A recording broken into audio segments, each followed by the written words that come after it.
ایک بزرگوں کا واقعہ لکھا ہے کہ یوم عرفہ کے دن ایک بہت بڑے اللہ والے صاحب کسب تھے، انہوں نے شیطان کی حالت دیکھی۔ یوم عرفہ کے دن شیطان کی حالت دیکھی کہ شیطان کی آنکھوں سے آنسو نکل رہے ہیں اور اس کا جو رنگ ہے وہ زرد بڑا ہے اور اس کی جو قبر ہے وہ جھکی ہوئی۔ یہ اللہ والے جو ہیں جو صاحب کشف تھے وہ اپنی آنکھوں سے یہ منظر دیکھ رہے ہیں۔ اللہ والے تو پھر اللہ والے ہیں کہ جنہوں نے اپنے نفس کو مار دیا، کہ اپنی ساری زندگی اللہ اور اس کے رسول کے حکم اور طریقوں کے مطابق گزار دی اور اپنے آپ کو دنیا کے سامنے شو نہیں کیا کہ ہم بڑے بزرگ ہیں، بڑے اللہ والے ہیں، بڑی پہنچی ہوئی سرکار ہے۔ اللہ والوں کے یہ نہیں ہوتے، اللہ والوں کے طریقے نہیں ہوتے۔ یہ اللہ والے تو اپنے آپ کو چھپا کے رکھتے اور اللہ کا خوف اور ڈر اس قدر ان کی رگ رگ میں ہوتا ہے کہ جب اللہ کے ساتھ ان کا تعلق اتنا مضبوط ہو جاتا ہے تو پھر اللہ پاک ان کو صاحب قسم بنا دے۔ پھر اللہ کی ذات آپس میں اپنے اور ان بندوں کے درمیان جو پردے ہوتے ہیں وہ ہٹا دیتے اور جو اللہ والے ہوتے ہیں وہ پھر اپنی آنکھوں سے سارے منظر دیکھتے۔ ہمارے ایک بزرگ گزرے ہیں حضرت امام احمد علی لہوری رحمۃ اللہ علیہ، امام الاولیاء سید العارفین کا لقب ان کو ملا۔ اتنی بڑی بزرگ ہستی اور اتنے بڑے اللہ والے کہ ان کے دل میں اتنا خوف خدا تھا کہ ان کی زبان سے کوئی لفظ ابھی نکلتا نہیں تھا کہ آنکھوں سے آنسو پہلے جاری ہو جاتے اور اللہ تعالیٰ نے ان کو صاحب کشف بنایا ہوا۔ بہت بڑے ایک بزرگ گزرے ہیں حضرت مولانا امین اکاڑ کی نور اللہ عمر بتا ہوں۔ جب ان کو پتا چلا کہ اللہ نے امام الاولیاء سید العارفین حضرت امام احمد علی لہوری رحمۃ اللہ علیہ کو صاحب کشف بنایا ہے اور ان کو یہ پتا چل جاتا ہے کہ یہ چیز حلال کی ہے، یہ چیز حرام کی ہے۔ اب وہ بھی وقت کے بہت بڑے عالم تھے، بہت بڑے مناظر تھے، تو وہ اکاڑا سے آئے ان سے ملاقات کرنے کے لیے اور انہوں نے ان کا امتحان لینے کے لیے کچھ حرام کے پیسوں کا جو پھل خریدا اور کچھ حلال کے پیسوں کا پھل خریدا۔ تو لاہور میں حضرت کی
کہ حضرت کو مسجد میں بلائیں اور افتتاحی تقریب کا بیان اور دعا کروائیں۔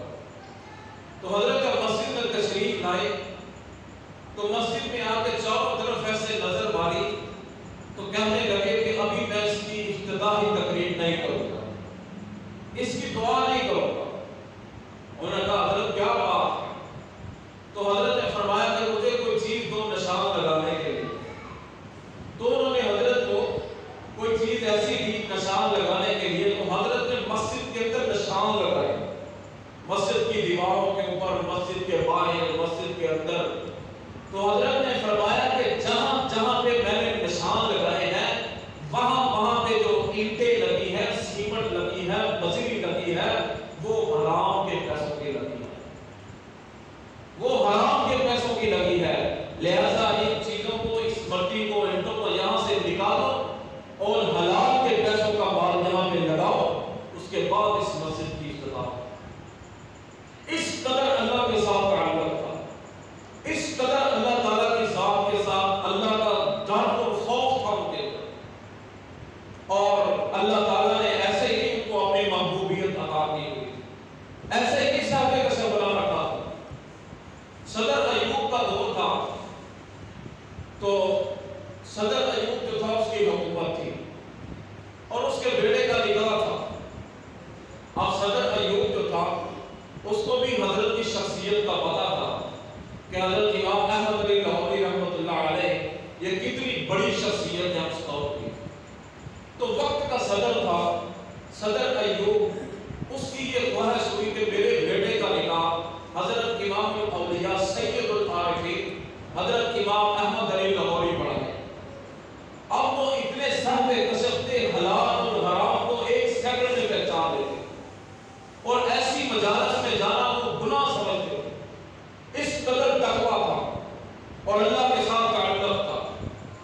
تو امیر کالا باغ ڈیر جو تھا اس کو صدر ایوب نے بلایا، اور کیونکہ اس کی علماء کے ساتھ بڑی محبت تھی تو صدر ایوب نے کہا کہ میرے بیٹے کی فلاں تاریخ کو شادی ہے، تو میرا جی چاہتا ہے کہ اس کا نکاح جو ہے حضرت امام احمد علی لاہوری پڑھ گئے۔ تو امیر کالا باغ ڈیر جو تھا اس نے کہا حضرت ان سے پوچھنا پڑے گا، وہ تو بڑے مصروف ہے، بڑے اللہ والے ہیں، ان کا تو ایک لمحہ بھی اللہ کی یاد کے بغیر نہیں گزرتا۔ تو صدر ایوب نے کہا کہ یہ تیری ڈیوٹی ہے، جیسے مرضی تو حضرت کو منا کے میرے بیٹے کی شادی پہ لائے گا اور وہ حضرت صاحب ہی میرے بیٹے کا نکاح پڑھائے۔ اب اس کو اپنی ڈیوٹی کی بھی فکر لگ گئی کہ وقت کا صدر ہے، اس کی بات کو بھی ماننا ہے۔ اب وہ حضرت امام احمد علی لاہوری ان کے پاس آیا اور آ کے اس نے کہا کہ صدر ایوب نے مجھے بھیجا ہے، اس کے بیٹے کی فلاں تاریخ کو شادی ہے، تو حضرت نکاح آپ پڑھائیں۔ حضرت نے فرمایا کہ میرے پاس وقت نہیں ہے تو لہٰذا آپ کسی اور سے پڑھوا لیں۔ اس نے کہا نہیں حضرت آپ کو وہاں جانا پڑے گا، آپ کی بڑی مہربانی ہوگی، میرے ذمہ انہوں نے لگایا ہے اور آپ میری جو ڈیوٹی ہے اس کا بھی مسئلہ ہے، اگر میں نے یہ کام نہ کیا تو ہو سکتا ہے وہ میری ڈیوٹی ختم کر دیں۔ تو میں آپ کے سامنے محنت کرتا ہوں، سماجت کرتا ہوں کہ آپ نکاح کے لیے مان جائیں۔ تو وہ اللہ والے تھے، انہوں نے کہا ٹھیک ہے میں نکاح پڑھانے کے لیے آ جاؤں گا، لیکن میری اس کے لیے 4 شرطیں ہیں، اگر آپ کو منظور ہے تو میں نکاح پڑھاؤں۔ اب وہ امیر کالا باغ ڈیر جو تھا اس نے کہا کہ آپ حکم کریں، آپ کی کون سی شرطیں ہیں، ہم آپ کی ہر شرط ماننے کو تیار ہیں۔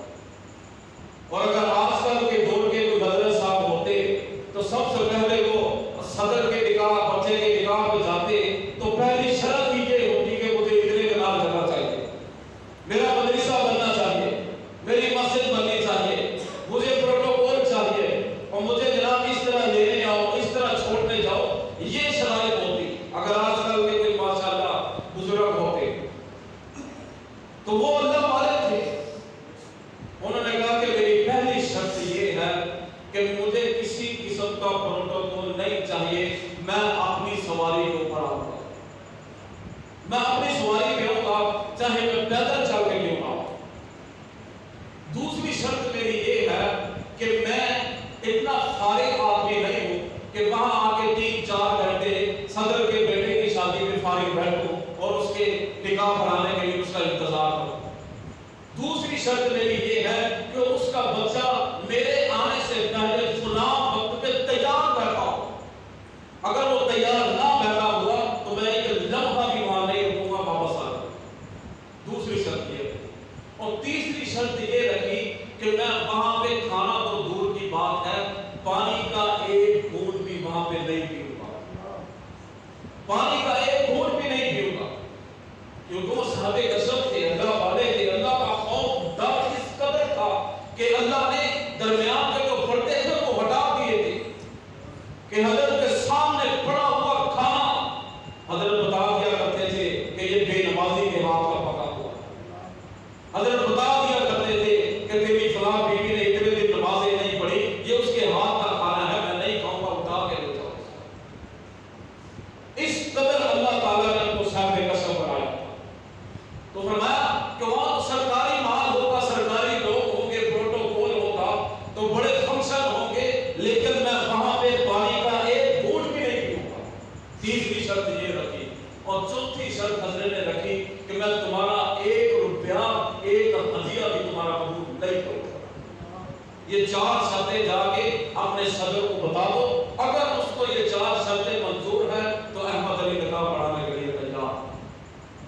اب وہ امیر کا باغدیر جو تھا وہ 4 شرائط لے کے صدر ایوب کے سامنے پہنچا اور اس نے کہا کہ جناب حضرت نے یہ 4 شرائط رکھی ہے، اور اگر یہ آپ کو 4 شرطیں منظور ہے تو حضرت نکاح پڑھانے کے لیے تیار۔ تو صدر ایوب نے کہا کہ مجھے یہ 4 شرطیں منظور ہیں، لیکن میرے دل کی خواہش یہ ہے کہ وقت کا جو جید عالم ہے وہ میرے بیٹے کا نکاح پڑھا، میرے دل کی خواہش یہ ہے۔ تو حضرت نے جو 4 شرطیں تھی وہ 4 قبول ہوئی۔ تو جس دن شادی تھی حضرت سب سے پہلے اپنی سواری سائیکل کے اوپر وہاں پر پہنچے، سائیکل کے اوپر وہاں پہنچے، اور دوسری شرط انہوں نے رکھی کہ بچہ تیار ہو میرے آنے پر۔ جب حضرت وہاں پہنچے تو جس بچے کی شادی تھی وہ تیار ہو کے بیٹھا ہوا، حضرت نے آتے ہی نکاح کا خطبہ شروع کیا، نکاح پڑھا دیا۔ اب دعا کرا کے جب حضرت واپس جانے لگے تو اپنے سائیکل پہ جب بیٹھے تو صدر ایوب پیچھے دوڑ لگانے لگا، اس نے پیچھے دوڑ لگائی اور کہنے لگا کہ حضرت 1 منٹ میری بات سن لو۔ تو حضرت نے سائیکل پہ جاتے جاتے کہا کہ میری 4 شرائطیں جو ہیں وہ تو نے پڑھی نہیں ہیں۔ اب میں وہ یہ چاہتا تھا کہ میں حضرت کو کوئی لفافہ دے دوں، وہ ہدیہ دے دوں۔ حضرت نے کھانا بھی نہیں کھایا، پانی بھی نہیں پیا، چلو کچھ نہ کچھ تو کرو، لیکن وہ کیا تھے؟ اللہ والے تھے۔ انہوں نے کہا کہ میری 4 شرطوں کے اندر دیکھ لو، اب احمد علی 1 منٹ کے لیے بھی نہیں رکے گا، میرا وقت بہت قیمتی ہے۔ تو یہ اللہ والے ہیں۔ تو جب حضرت امام احمد علی لاہوری رحمۃ اللہ علیہ ان کی وفات ہوئی، علماء کرام بتاتے ہیں 1962 کے اندر ان کی وفات ہوئی، اور لاہور میں علی صاحب قبرستان میں ان کی قبر بنی۔ آج سے 2 ہفتے پہلے مجھے جانے کا وہاں شرف حاصل ہوا، تو خدا کی قسم اٹھا کے کہتا ہوں 1962 کی بنی ہوئی قبر، نہ اس کے اوپر کوئی سبز قسم کی چادر ہے، نہ کوئی ڈول ٹمکا ہے، نہ کوئی ملک ہے، نہ کوئی وہاں پہ فقیر ہے، اور جا کے آپ اس قبر کے اوپر کھڑے ہو کر دیکھیں، آپ کو ایسے للہیت اور سکون حاصل ہوگا کہ جیسے آج یہ قبر بنی، جیسے آج یہ قبر بنی۔ وہاں لاکھوں کے حساب سے لوگ پڑے ہوئے میانی صاحب قبرستان لاؤ، جنہوں نے دیکھا ان کو پتا ہو کہ وہاں کتنی قبریں ہوں، کتنی پرانی قبریں۔ تو جب ان کی وفات ہوئی تو اللہ رب العالمین کی ذات نے اپنے سامنے ان کو کھڑا کیا۔ وہ اپنے کسی اللہ والے دوست کو خواب کے اندر ملے، تو انہوں نے پوچھا کہ اللہ کی ذات نے کیا معاملہ فرمایا؟ تو فرماتے ہیں کہ میری وفات کے بعد اللہ نے مجھے اپنے سامنے کھڑا کیا اور کھڑا کر کے مجھے کہا کہ احمد علی بتاؤ تم دنیا کے اندر اتنے روتے کیوں تھے؟ دنیا کے اندر تم اتنے کیوں روتے تھے؟ تو فرماتے ہیں کہ جب اللہ تعالیٰ کی ذات نے مجھ سے یہ سوال کیا تو میری ہچکیاں بھر گئی اور میں اللہ کے سامنے اونچی آواز